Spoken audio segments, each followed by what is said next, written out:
and we get dosa batter, we get bread, we get curd, butter, paneer.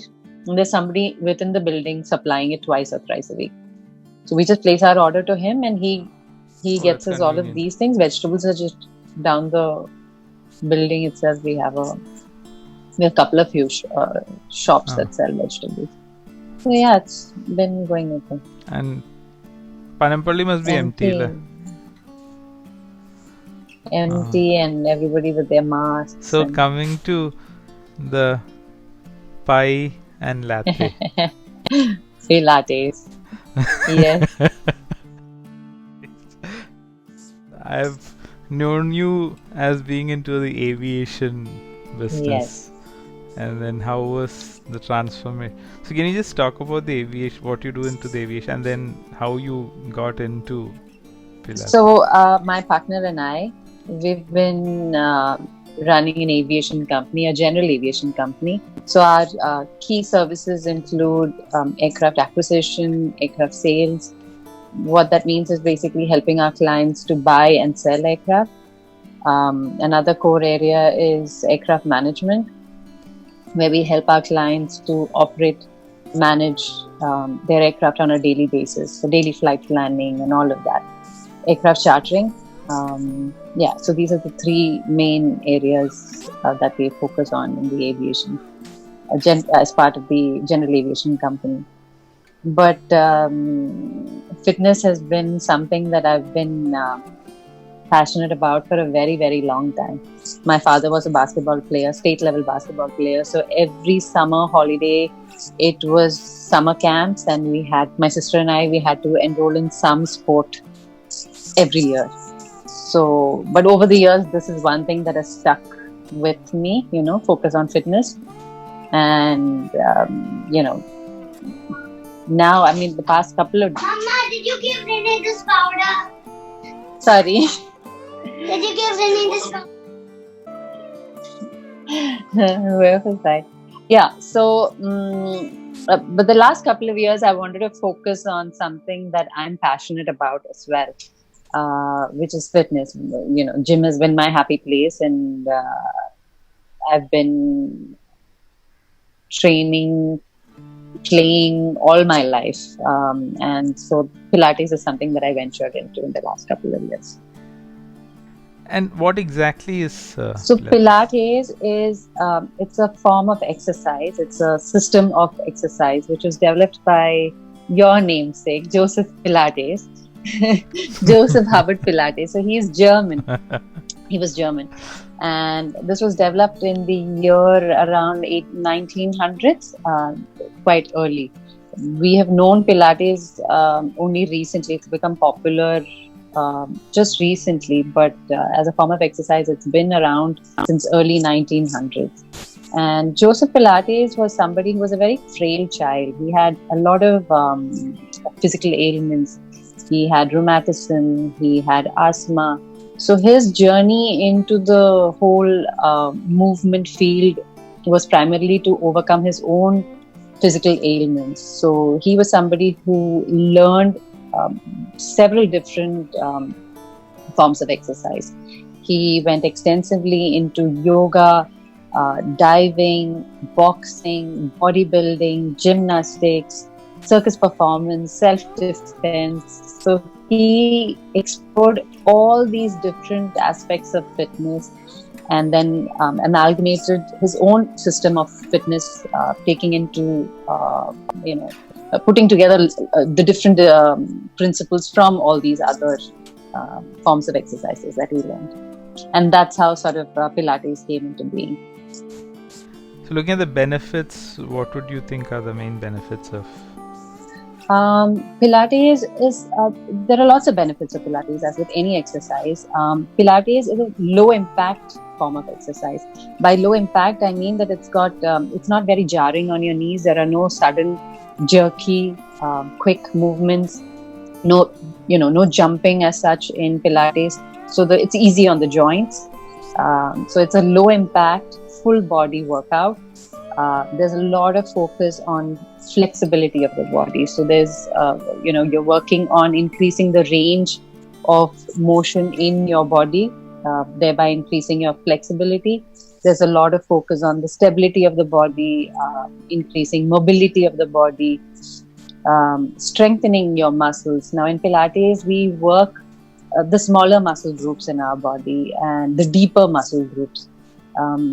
There's a lot of focus on posture, correcting posture and alignment in the body. So a lot of people, over the years, through our incorrect postures, whether it's sitting, standing, walking, we've developed certain imbalances and incorrect postures in our body. Pilates focuses a lot on correcting these imbalances and correcting these postures and alignment of the body. How would you differentiate the other forms of exercise with Pilates? I told you how Pilates is similar to a lot of different exercises because he developed Pilates taking into consideration a lot of different principles of other forms of exercise. How Pilates is different, I'll just tell you about 2-3 key differences that I think sort of differentiate Pilates from other forms of exercise. First is the kind of breathing we do in Pilates. That is the primary difference. It's very, very, very different in Pilates. Normally, when we breathe, Joseph, if I ask you to place your hands on your belly, breathe in and breathe out, can you tell me what you're feeling? As you breathe in, what's happening to your belly? Breathe in, it comes out. So normally when you breathe in, your belly sort of expands and it, pops out. And as you exhale, your belly contracts.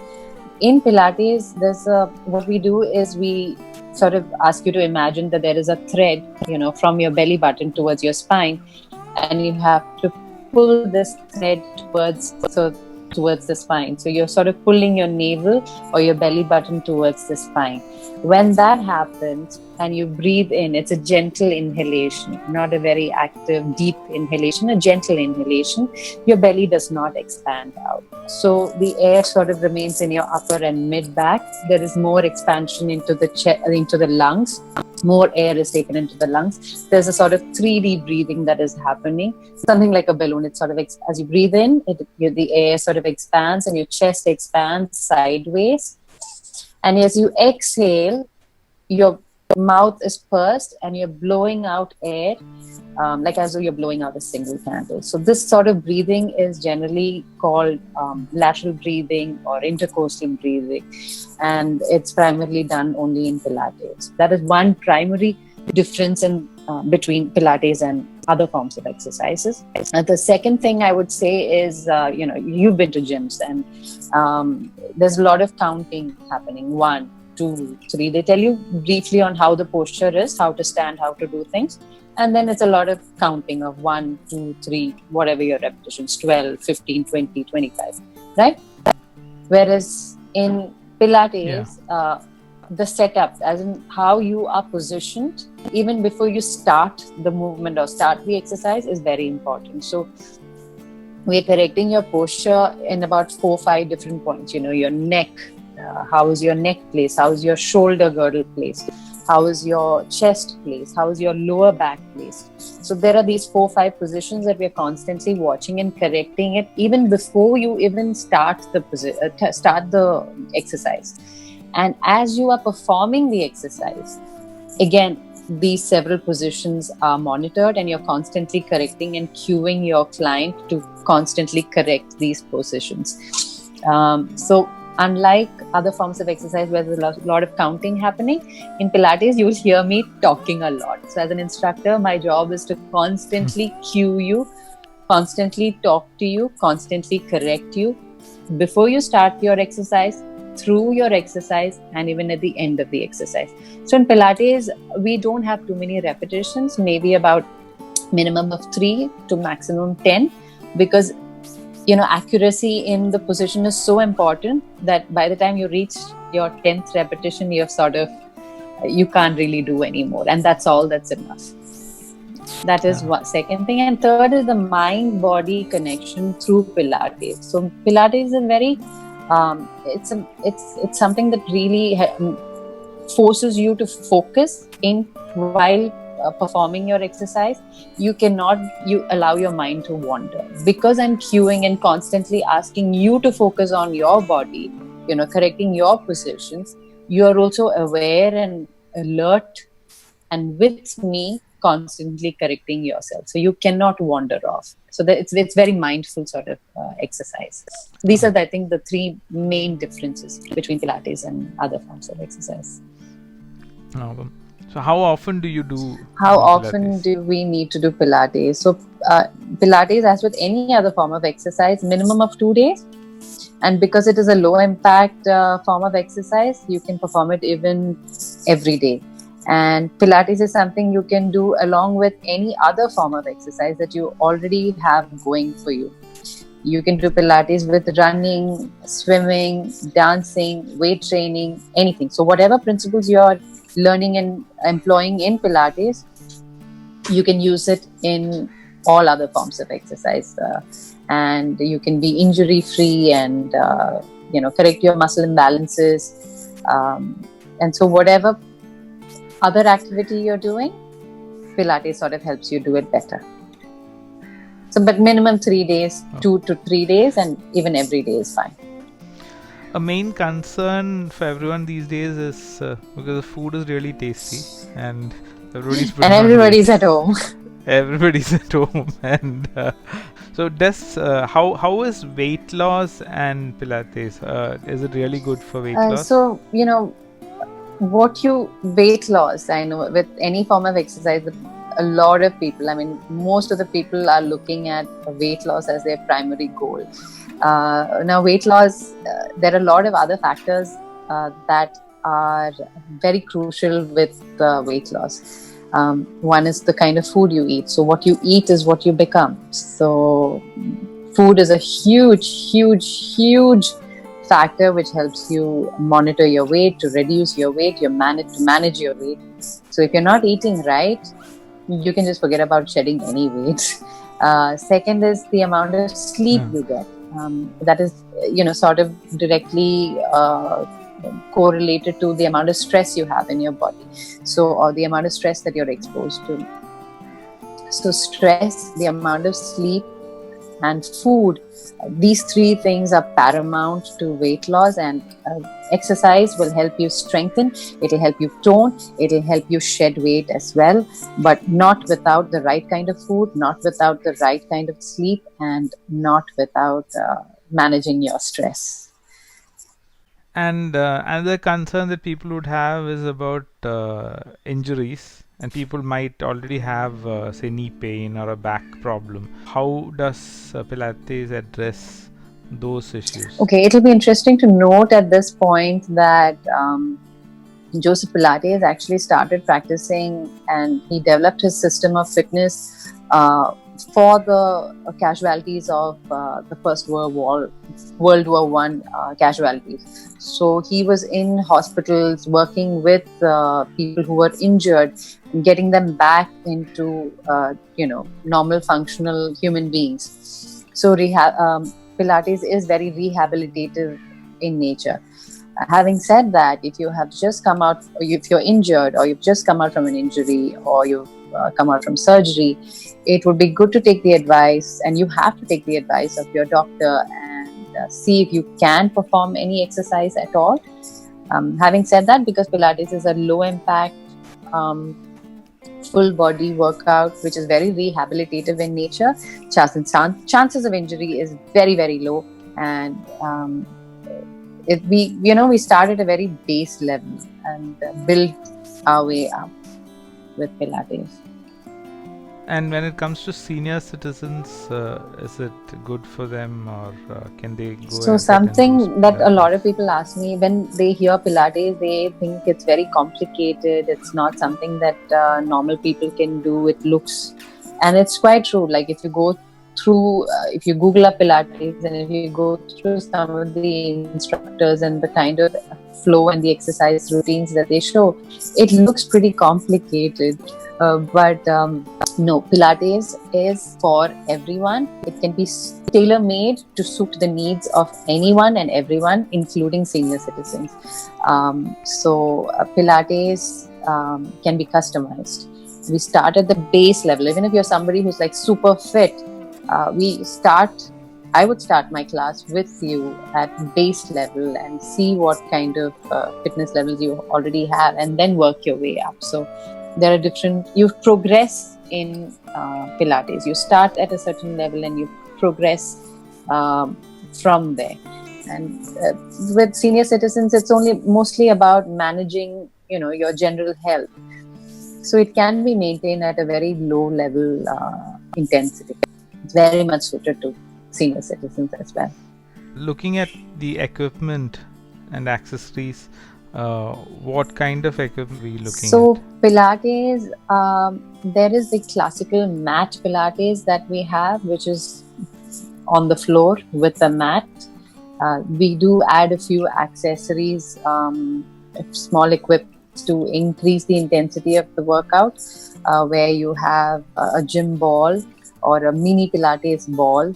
These are small equipments. We use a lot of stretch bands. We use small weights like 1 kilo, 2 kilo weights. I use water bottles, 1 liter water bottles.